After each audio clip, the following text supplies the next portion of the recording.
عيال معنا ما لهنا عشر عيال معنا ما لهنا عشر بنود كذا وكربا maxaa keenay kelnimo inaan noqdo xabadka ciyaal macna male oo soo socdo waa inaan isku feereeyo عيال معنا ما لهنا عشر بنود yarka qof iyo daajag isku dhaan isku ka koolay kabaran misis miya nooca ma isku kay koolene naag ma yaraan gasho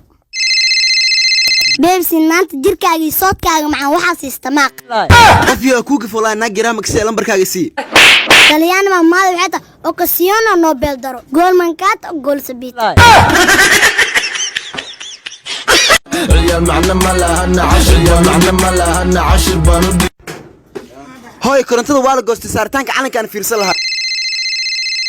waa kana ninka xafiiska saab isoo wuxuu isgaadgaad i wahay walaal korontada maxaa noo goostay okay walaal magacaaga soo sheeg magacaygu waxaa la dheeman odayaasha xaafaddu waxay ugu caan xuural ceenta okay kub ma leedahay adiga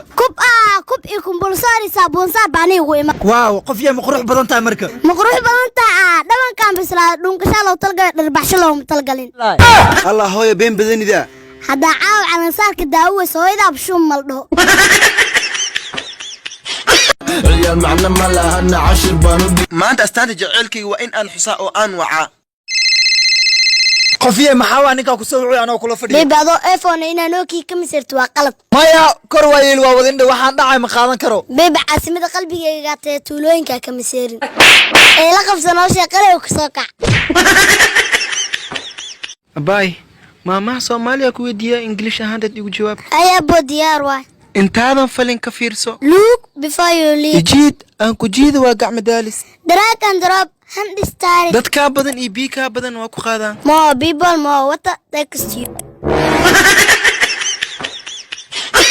عيال معنا ما لهنا عشر بنود daadinto haye antideedo dhan adiga iskale maxaa tiri waa baxnuga ku maqnaay maxaa tiri u soo celbi antideedo dhan adiga qaado Allah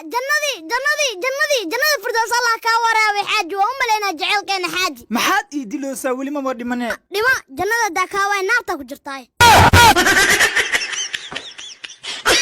عيال معنا ما لهنا عشر بنود qof yee waa ka danaystaan inuu xabad shidan oo kubi kumbursoor la soo arko farbadna soo farabadan yahay waa aragtay hadii hal far laga jaro uma hitina waaye inta ku socda ka badan waaye mar hore ka tashta qofkaana diyaarsaday baby waa ku gafay kun jeer raali noqo barashada walaanima naga badan عيال معنا ما لهنا عشر بنود ay anigu waa qooqnaaga u baahanaay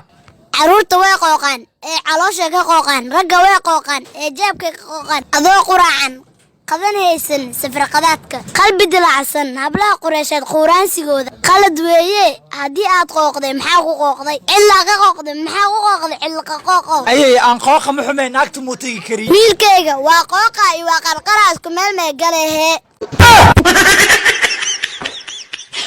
عيال معنا ما لهنا عشر عيال معنا ما لهنا عشر بنود naasaad leedahay adooni weyn ma soo wacay tame عيال معنا ما لهنا عشر عيال معنا ما لهنا عشر بنود taariikhdeena wax nooga sheegtaa maadaama halgamay ahayd taariikhda soo xasuusi waaga yaran bariga yara waxaan ahay ruux abwaanad ah hadii la igu oran lahay taalantiyaaleeda hor u soco iminka waxaan ahaalahay bedelka hadraawi iyo abwaanada kala sii duqoowaay ayay cimriga ma adduunyo rajo ka leedahay cimriga adika ay la qaybsaday ay kursi alla ka qaad haroon ficaan waa si fartuun birimo kale nimca yaasin ciyaal macna male waraa idinka manigana sakarna miya daameerka ma xoolo dhuudhuusa ambula galeele waay diiqa ma xoolo qaylqaylsha qayamba qoorta loo galiyay saddexdiina maxaa iskula socotiin adhaalimadeena lee waaye